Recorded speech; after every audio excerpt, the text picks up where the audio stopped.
एक ऐसा सन्नाटा जिसने अयोध्या के भाग्य को अंधकार में ढकेल दिया था।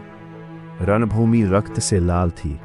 लक्ष्मण, भरत और शत्रुघ्न मूर्छित पड़े थे और अयोध्या की अजय सेना के हौसले पस्त हो चुके थे।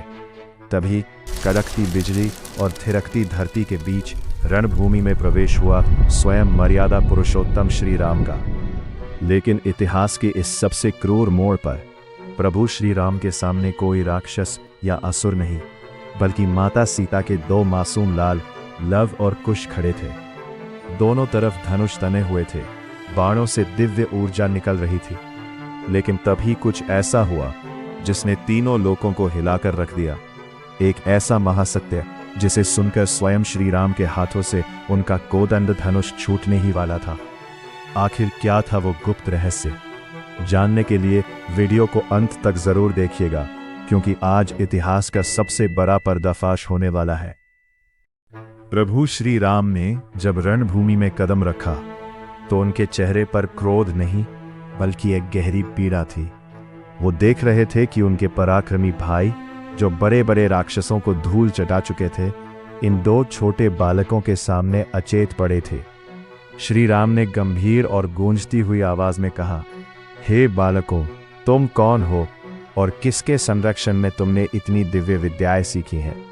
अयोध्या के वीरों को परास्त करके तुमने अपनी वीरता तो सिद्ध कर दी, लेकिन अब तुम्हारा सामना स्वयं मुझसे है। इस अश्व को मुक्त कर दो, अन्यथा तुम्हें इसके भयानक परिणाम भुगतने होंगे। लेकिन लव और कुश, जो महर्षि वाल्मीकि के आश्रम में पले बढ़े थे और न्याय के मार्ग पर थे, तनिक भी नहीं डरे।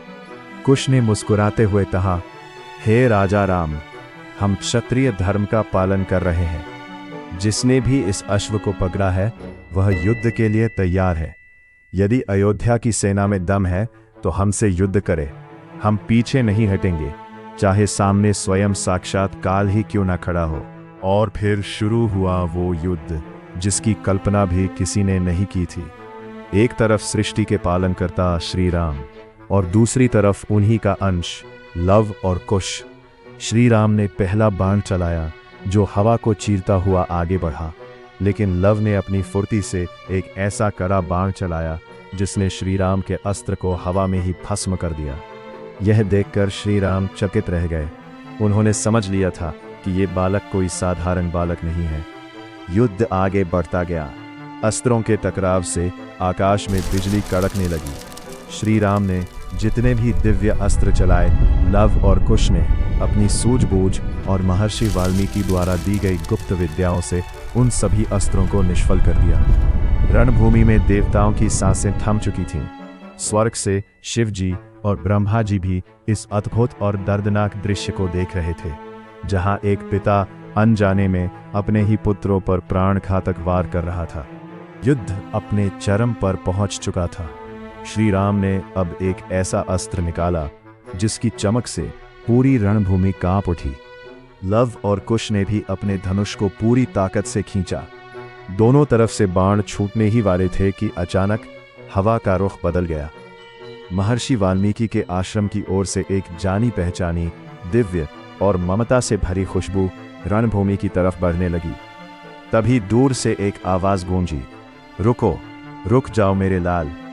ये आवाज सुनते ही लव और कुश के हाथ ठिठक गए। उन्होंने मुड़कर देखा तो धूल के गुब्बार के पीछे से स्वयं माता सीता दौड़ी चली आ रही थी। माता सीता की आंखों में आंसू थे और चेहरा भय से पीला पड़ा था। जैसे ही श्री राम की नजर सीता जी पर पड़ी, उनके पैरों तले से जमीन खिसक गई। वर्षों का अलगाव, वो तड़प और वो दुख अचानक श्री राम की आंखों के सामने आ गया।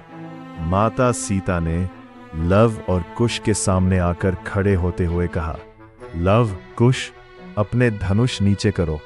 तुम जिन पर बाण चला रहे हो वो कोई साधारण राजा नहीं, बल्कि तुम्हारे जन्मदाता अयोध्या के राजा मर्यादा पुरुषोत्तम श्री राम है।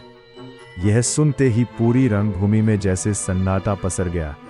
लव और कुश के हाथों से धनुष छूटकर जमीन पर गिर गए। उनकी आंखों से आंसू बहने लगे। क्या यही हमारे पिता है? उधर श्री राम का हृदय कांप उठा। जिन बालकों को वो शत्रु समझकर मारने चले थे वो उन्हीं के खून थे, उनके अपने जुड़वा बेटे। लेकिन कहानी यहाँ खत्म नहीं होती। जब लव कुश को ये पता चला कि उनके पिता ने ही उनकी माता का परित्याग किया था, तो उनके मन में क्या बीती? क्या उन्होंने श्री राम को अपना पिता स्वीकार किया? और इसके बाद माता सीता ने अयोध्या लौटने से क्यों मना कर दिया? रामायण का वो सबसे भावुक और अंतिम सच जानने के लिए हमारे अगले भाग यानी पार्ट 9 पर अभी क्लिक करें, जिसका लिंक नीचे कमेंट बॉक्स स्क्रीन पर दिया गया है।